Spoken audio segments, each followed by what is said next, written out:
In the world that we live in, it seems like there's one chaotic event after another. It seems like the world is going crazy about the injustices that are taking place. You hear about police brutality, movements like Black Lives Matters rising up like never before.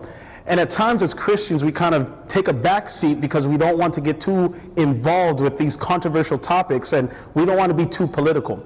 But does the Bible actually speak about social injustice and what we should do as Christians? And the answer is yes. So I'm going to share a couple of verses with you to try to build a foundation as to what we have been called to do as Christians when we see injustices taking place in our world today. In Isaiah chapter 1, verse 17, the prophet Isaiah tells us to learn to do good, to seek justice, to correct oppression, to bring justice to the fatherless, and plead the widow's cause. So the first thing before we even address any social injustice, the Bible tells us to do good. As we do good, as we reach out to our fellow man and serving them with love, we then seek the justice that they desire and they deserve. We see that the Bible also tells us to correct the oppression and to bring justice to those who are not experiencing justice.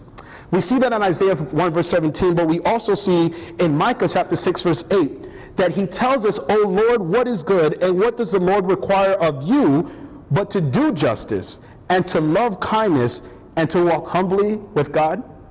See, the first mandate as Christians is to first love our fellow man, and loving our fellow man is to bring justice to those who have received injustice.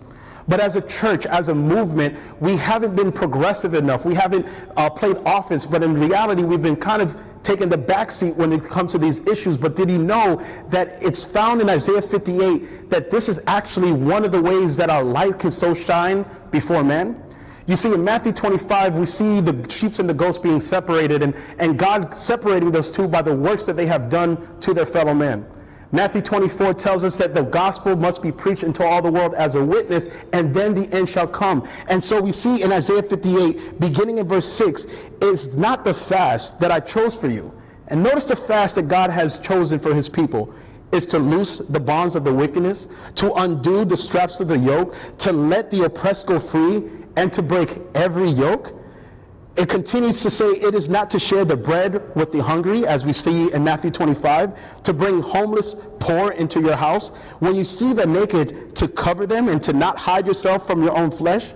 Once we do these things, the promise is given to us that then our lights will break forth like the sun. And that those who do not believe the message of hope, the message of the gospel, will then come to the message that we are proclaiming for the world to hear. So do Christians have an obligation to inflict justice for those who are experiencing injustice? The answer is yes. But before we seek justice, we must learn to do good. We must learn how to treat our fellow man. So justice isn't just picket signs and hashtags. It's actually a principle that we must live by in taking care of those who are in need. So if you see somebody who's hungry, feed them. If you see somebody who doesn't have a place to stay, invite them to your home. If you see somebody who's hungry, give them something to eat. Do good. And as we do that, we will alleviate the oppression and the injustices that the world seems to be experiencing. We can share our light to the world who's in dying need of receiving this gospel truth. So next time you see injustice take place, take action. Do what God has asked us to do. Let's learn to do good. And before you know it, we will implement the change, and we will see the injustices that are taking place corrected once we do the mandate that the Lord has asked us to do.